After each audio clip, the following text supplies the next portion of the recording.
haciendo con el gobierno, con sus funcionarios, es exacerbar los ánimos, parecer que enloquecen de pronto, que se vuelven más autoritarios todavía de lo que son en los gestos políticos que les vienen caracterizando. Y esto ha sido con Macri una revelación a partir de aquel discurso insólito del 1 de marzo, cuando golpeaba la mesa, parecía tener los ojos en llamas, pero repitieron este criterio María Eugenia Vidal, el intendente de Quilmes, jugaron con eso, mostrándose muy enérgicos, muy soberbios, demasiado posiblemente, para el gusto de muchísima gente. Y esto se repitió ayer con Marcos Peña. La conducta que tuvo en el Congreso era muy despreciativa de quienes estaban allí, quizás porque lo loco que ocurre, lo demencial, es que el país, por ejemplo, esté en manos del Fondo Monetario Internacional. Veamos una partecita de ese acting de Marcos Peña, llevándose todo el mundo por delante. ¿Acaso porque no puede manifestar ninguna verdad que sea favorable al gobierno? Sabe que la pobreza no fue construida por este gobierno, pero no lo dice. ¿Por qué no lo dice? No sé, pero no le creo. No le creo esa indignación impostada, discúlpeme, con el máximo respeto, no le creo. No le creo porque por algo ustedes, cuando fueron gobierno, no resolvieron el problema y nos dejaron esa pobreza estructural sin resolver. No lo lograron. Entonces, ¿desde qué indignación hablan? Ustedes no midieron la pobreza. Ustedes inventan que nosotros creamos la pobreza. Ustedes ustedes, diputado, el clientelismo. Ustedes, diputado. No. El gobierno de ustedes, Kicillof. Y lamento, y lo último, para cerrar, la verdad, vi ese cartel y me ilusioné. La verdad, me ilusioné, dije autocrítica al kirchnerismo, pero no hubo caso. Gracias. Es decir, era una manera de no escuchar lo que le decían, de lanzar acusaciones. En el tema de la pobreza, el gobierno debería decir una sola palabra, después de lo que prometió, de lo que no cumplió, del disparate que significaba lo que había dicho y de la forma en que desencadenó mucho más pobreza sobre la Argentina. La pobreza estructural es una estructura de pobreza. Y lo que ha hecho este gobierno es desencadenar, abrir todos los diques, de todos los elementos que van justamente favoreciendo que la pobreza crezca en la República Argentina. ¿Qué se puede hablar? ¿Qué se puede decir? Solamente tienen que recurrir al enojo y al aspaviento, porque un país que está en manos del Fondo Monetario Internacional, cuyos gobernantes, jefe de gabinete, presidente, lo que fuere, no son los que verdaderamente ordenan la vida económica del país, por supuesto que están ofreciéndose a las mayores críticas. Mire el Fondo Monetario Internacional, a Christine Lagarde, lo que ha dicho en esta jornada. Ya se prepara para señalar que es una tontería todo lo que cualquier gobierno haga en el futuro sin considerar al Fondo Monetario Internacional. Sería una tontería dar la espalda al trabajo en curso. Y el trabajo en curso es una verdadera desgracia para la Argentina. ¿Cómo se le podría dar directamente el pase para que las cosas sigan ocurriendo de esta forma? Ahí está el Fondo Monetario Internacional sentado en el Banco Central de la República Argentina, ordenando cómo son las cosas en el país y determinando que no haya dinero para nada. ¿Usted puede creer que en manos del Fondo Monetario Internacional y del gobierno neoliberal haya que hablar de 22.000 vacantes? Chicos que no tienen para ir al colegio. Mire este dato que vale la pena compartir con ustedes, porque hace también a la explicación de por qué Marcos Peña va, grita, gesticula, se lleva a todo el mundo por delante, porque no puede hablar de estos temas. El derecho de ir a la escuela está en el aire. Han presentado un informe sobre la falta de vacantes, 22.000 personas. Hoy hubo una marcha, hoy hubo manifestación. Escuche a esta madre sobre lo que tiene para decir en este país gobernado por el Fondo Monetario Internacional. Y luchar por que salga la vacante, iniciamos un amparo, y bueno, ese amparo tuvo fallo favorable, pero el gobierno de la ciudad lo apeló. O sea, la justicia falló a favor de ustedes para que la criatura pueda ir a la educación pública y el gobierno de la ciudad se opuso.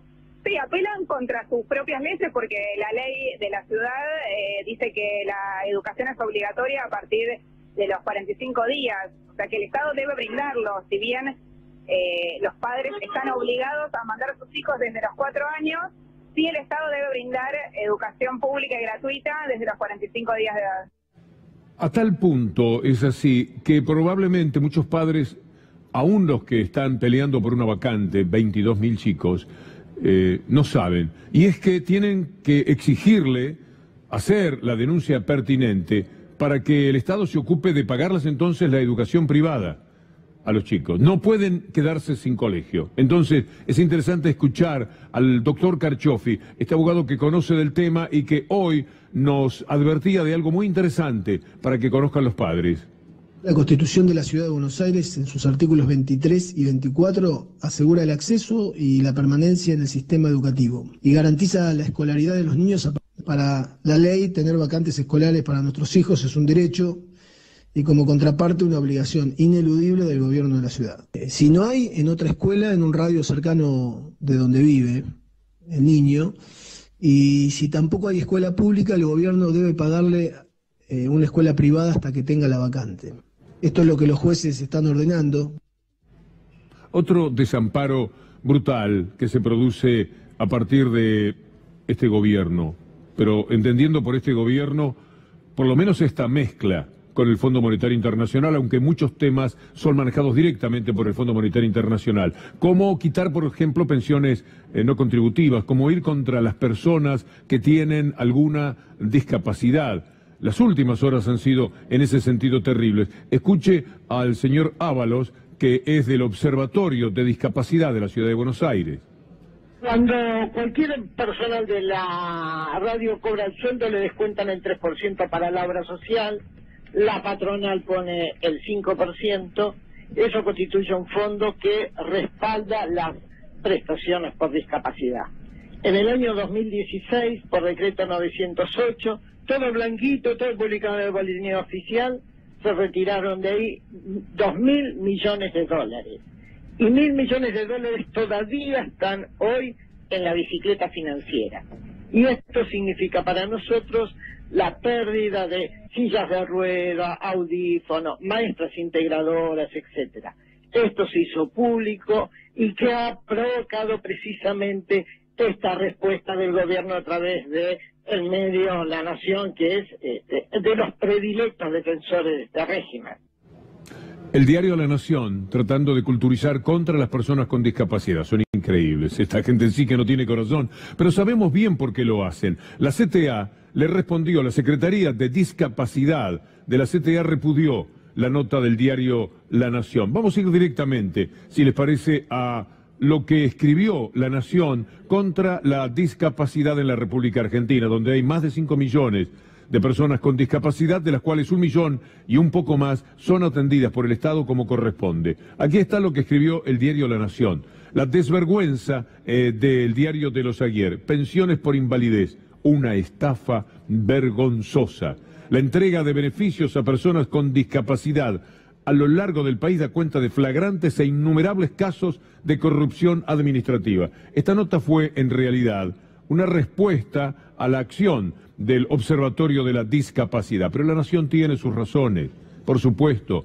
Esta mafia mediática que hay que sobrellevar en la Argentina va por los negocios, necesita de este gobierno. ¿Para qué lo necesita? Por ejemplo,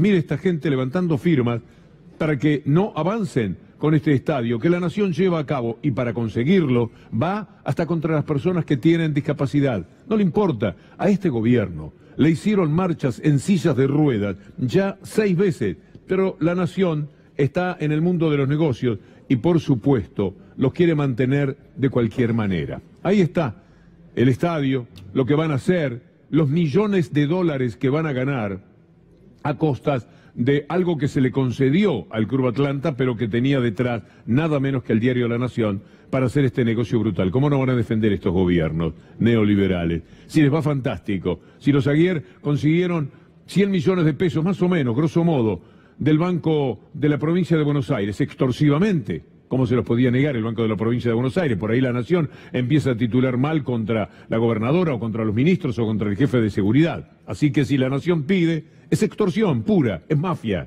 Y le dieron los 100 millones de pesos que estaban pidiendo. Y ahora queremos construir un estadio. ¿Y quién le va a decir que no? Rodríguez Larreta, por supuesto que tampoco lo van a hacer. Y así va el mundo, con ellos jugando contra las personas que tienen discapacidad. Imagine usted a alguien que padece de ciertos problemas, alguien que está en una silla de ruedas, por ejemplo, que abre el diario La Nación y se encuentra con que él es parte de una vergüenza nacional, con que él es una persona que está robando al Estado. Estos no roban al Estado, los Aguirre y todos los que sean cómplices de los Aguirre. Se puede trabajar donde se puede en periodismo. El problema es ser cómplice de quienes se llevan todo por delante en nombre de sus negocios, y es lo que están haciendo permanentemente. Quiero hacer escuchar a Leila Guerriero. La tenemos, a esta destacada escritora, hablando sobre el Estadio de la Nación. Con sede del gobierno de la Ciudad de Buenos Aires, Archivo Atlanta, es un terreno de la Ciudad de Buenos Aires, no es un terreno del club. Con lo cual los vecinos a los que yo me acerco como periodista y como ciudadana, digamos, interesada por este tema, porque realmente me parece que es una de esas cosas que vale la pena visibilizar. Estos terrenos son terrenos de todos los ciudadanos. Y la verdad es que lo que no comprenden los vecinos es cuál es el beneficio para ellos, puesto que el barrio se va a ver completamente colapsado. Lo que pasa, además, hablando de la ciudad, con los inquilinos en toda la Argentina, los inquilinos están en muy serios problemas. La mitad de los inquilinos de la ciudad son pobres. ¿Sabe cuánto pueden resistir al valor de los alquileres de la actualidad? Ya sabe usted cuáles son las cifras, pero conserve esta idea. La mitad de los inquilinos de la ciudad son pobres. Mire cómo le van con las torres, además. En medio de esa pobreza de tantos inquilinos, tirar abajo edificios y hacer otros, y hacer posible el negocio inmobiliario en la ciudad de Buenos Aires. Los vecinos están luchando contra 11 supertorres, y siempre manteniéndonos en el mundo de la casa propia, del sueño, o de lo que no se puede alquilar. Todo esto que ocurre con la vivienda hoy día, vale la pena tomar un momento del programa de Alejandro Berkovich, por el drama que viven aquellos que entraron al procrear. 40.000 personas que no saben cómo van a hacer para seguir. ¿Vos entendés lo que les hicieron hacer a esta gente? Todos menores de 35 años. Le dijeron a principios de 2018, el año pasado, vos ahorrá en pesos, ahorrá en uvas, que nosotros te ponemos, si vos ahorrás 10.000, nosotros te ponemos 20.000 más. ¿Qué pasó 3 meses después? El dólar se fue de 20 a 40. ¿En qué están las casas? En dólares. ¿Para qué alcanzan 10.000 más 20.000 si están en pesos y el dólar subió al doble? Para poco, ¿no? ¿Cuánta gente era inicialmente? Se inscribieron 235.000 y salieron sorteados 40.000. De esos 40.000, según el gobierno, quedan en carrera 16.000. Nosotros, porque el resto se fue dando de baja. No pudieron soportarlo. O se perdió el trabajo, o no pudieron solventar las cuotas, porque de hecho es como una cuota lo que nosotros depositábamos al estilo de ahorro. Y al principio empezamos depositando 200 uvas con $1 a 17 pesos. El último depósito que hicimos estaba ya en 45. O sea que los $60.000 que accedíamos en 2018, hoy a $1 en 45 son $27.000. Yo me noté con mi pareja, Sí. éramos mixtos, ella con sueldo formal, el mío informal, que eso es algo que nos llamó mucho la atención para el plan, que tomaban informales. Son 40.000 casos. Nosotros, gracias a la muy buena tarea de Alejandro Berkovich, le estamos presentando 2 situaciones. El gobierno de la locura, porque van y golpean la mesa, los ojos en llamas para gritarle a todo el mundo, pero después se ponen de rodillas frente a lo que le dicta el Fondo Monetario Internacional. Por eso el dólar está donde está, los precios están donde está, la inflación es lo que es en estos momentos, el riesgo país se ha ido otra vez a las nubes, porque afuera dicen, ¿cómo va a pagar esta gente? ¿Cómo van a hacer para pagar? Entonces desconfían, y de ahí viene el riesgo país. Y después aparece el medio de la mafia. Olvídese de las personas que muchas veces tienen que poner la cara, porque se trabaja, como le digo, donde se puede. Detrás están los que dictan que las cosas tienen que ser de esta manera. Entonces, ¿por qué el riesgo país de la Argentina? Mire la explicación del Mundo Mañeto. Muy curioso. Mira, por un lado bajó el dólar, es una buena noticia, porque ingresó el dinero del Fondo Monetario Internacional, más de 10.000 millones de dólares. Pero bajaba el dólar y a la vez subía el riesgo país y también se derrumbaba en tercer lugar los bonos, ¿no? Una muestra por este lado de desconfianza, esto producto más de las encuestas y la posibilidad de que vuelva Cristina, ¿no? Suba de riesgo país, caída de los bonos argentinos, producto más de las encuestas y la posibilidad de que vuelva Cristina, ¿no? Suba de riesgo país, caída de los bonos argentinos. Y por otro lado, el factor Fondo Monetario, ingreso de 10.000 millones de dólares y el dólar que bajaba, sumado a otro factor también positivo, que es el ingreso.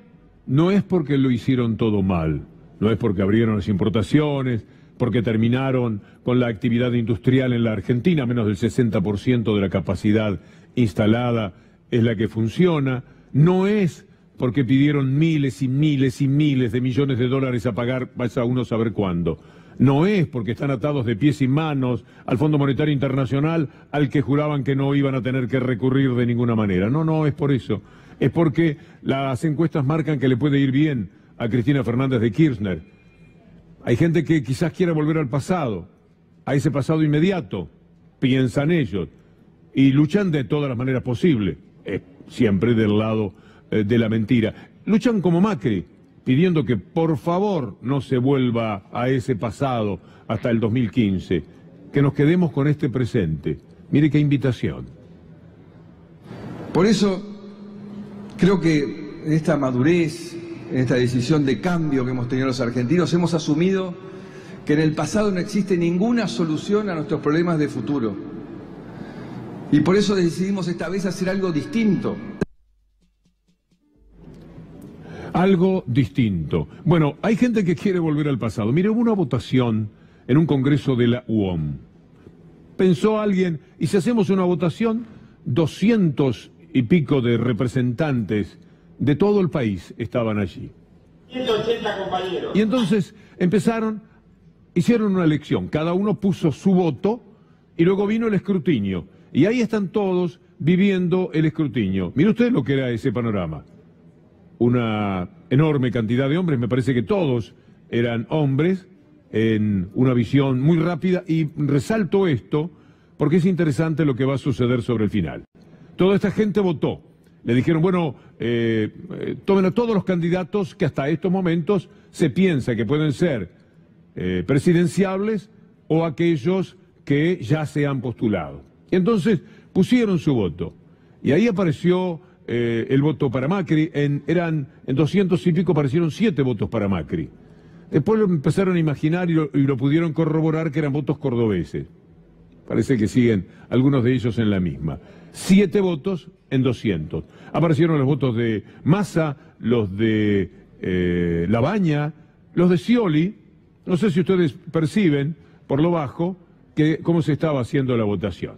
Hasta que en determinado momento llega, bueno, este tramo que queremos compartir con ustedes para que vean lo que sucede allí.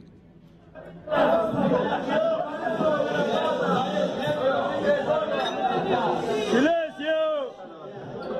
Scioli, 31 votos.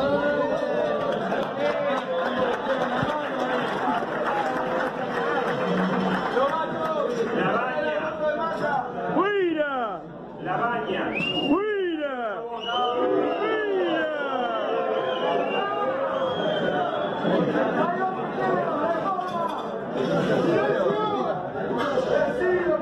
¿Lo digo? ¡Sí! Cristina, 200.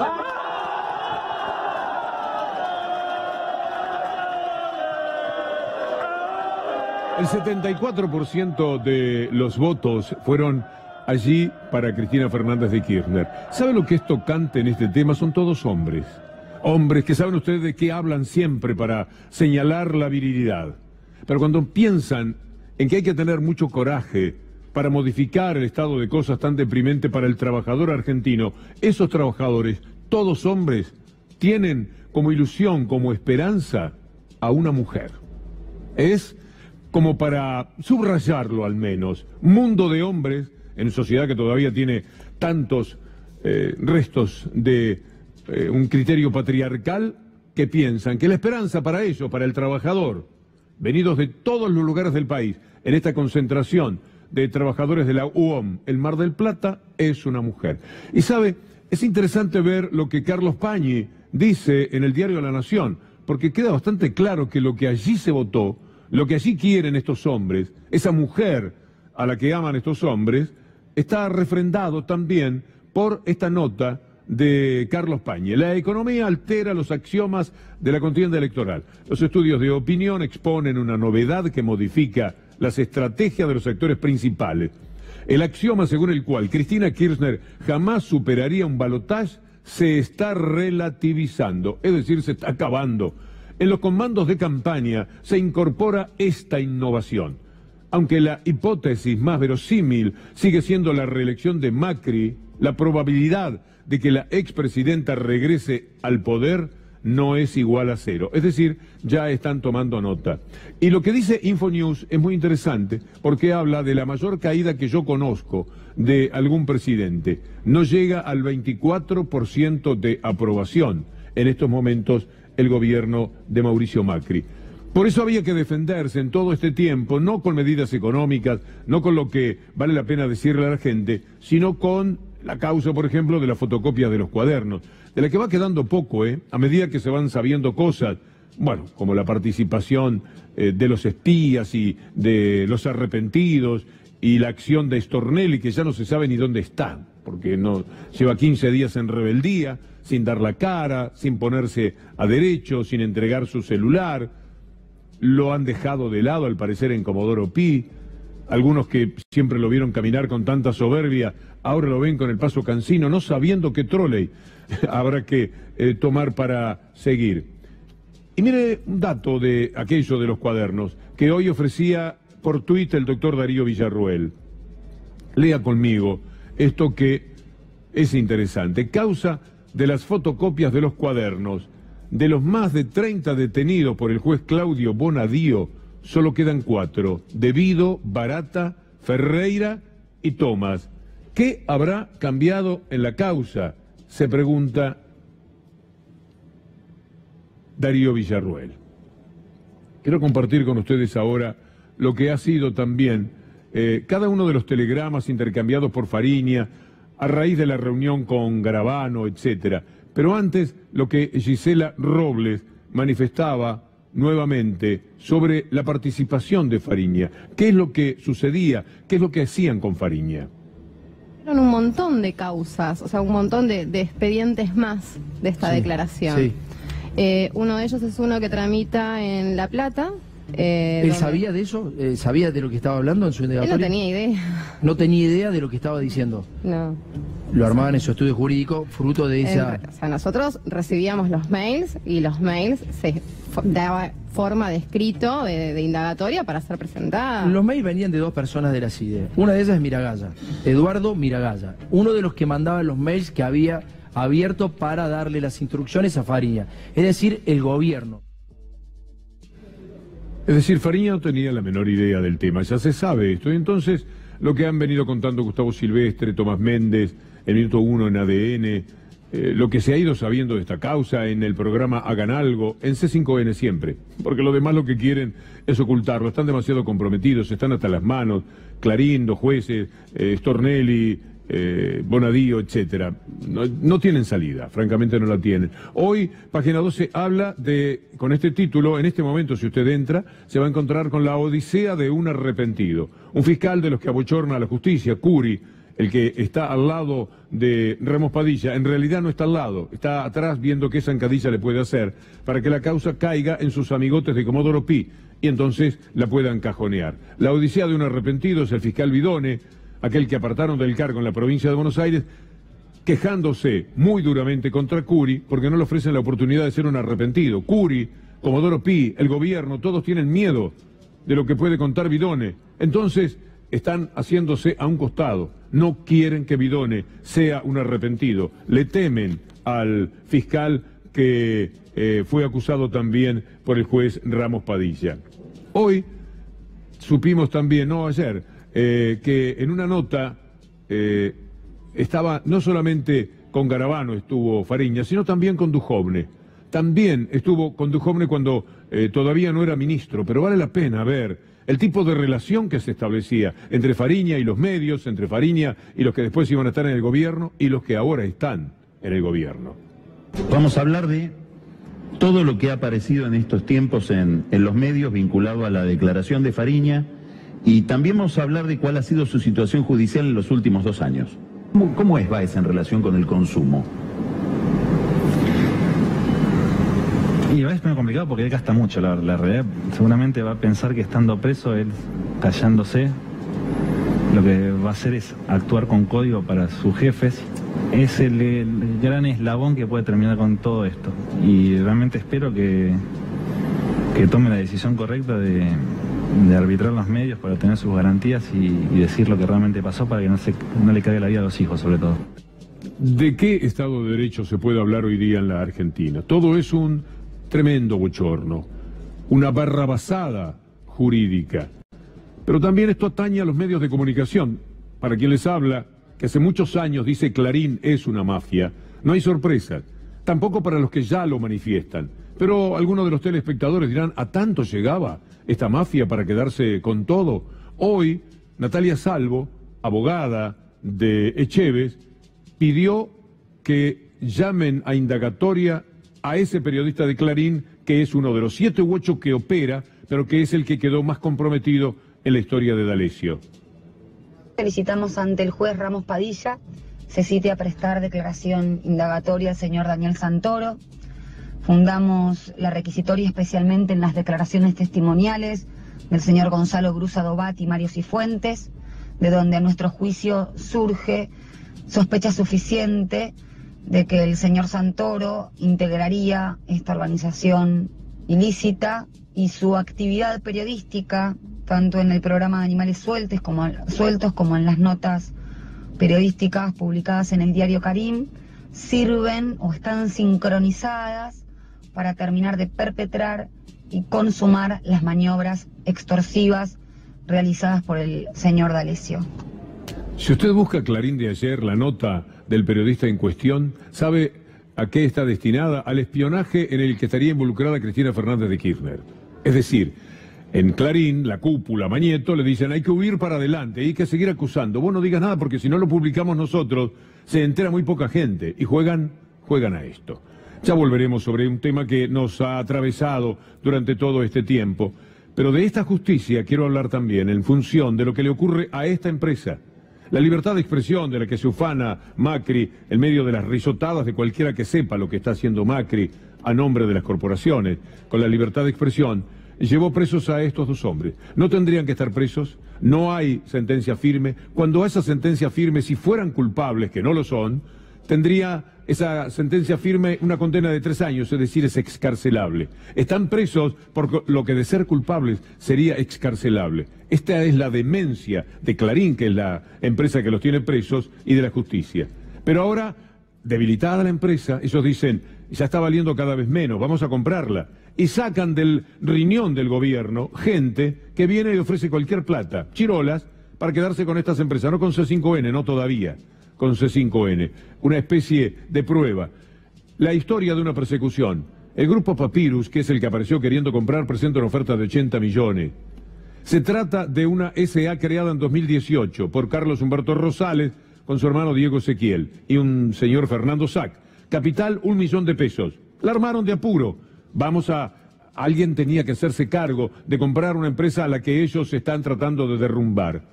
Una siguiente placa, para que usted conozca esto de Papyrus, la maniobra del gobierno, porque al final verá que siempre está el gobierno detrás. Macri, Clarín, en ese orden, o al revés, mejor dicho. De acuerdo a su registro tributario, Rosales asegura está en la categoría T3, con ingresos de hasta 25.000 pesos mensuales, posee deudas en provincia y 18 cheques rebotados por $500.000 de pesos. Esto lo cuenta el disenso, la publicación El Disenso. ¿De dónde provienen los 80 millones que ofertó? Se preguntan. Y por último, la relación con el gobierno. Rosales está asociado a Luis Ángel Uribio, ex jefe de gabinete de la Subsecretaría de Tecnología y Ciberseguridad del ministro de Modernización, y fue nombrado hace unos días como coordinador general de asuntos ejecutivos en el ENACOM por la directora Silvana Clarín Giudice.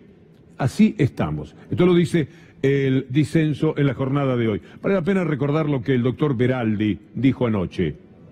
Esta es una situación que no se tolera más. Hace 1 año y 3 meses que están indebidamente detenidos. Se hicieron todas las averiguaciones posibles, se convocaron a los registros públicos, hemos aportado todos los libros societarios.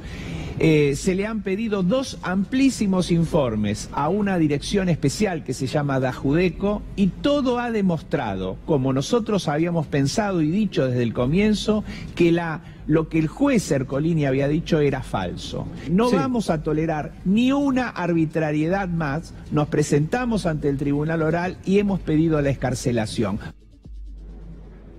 Y la banda sigue tocando, la banda del gobierno, de los medios, etcétera, de la que por supuesto, Dios mediante, nos vamos a seguir ocupando.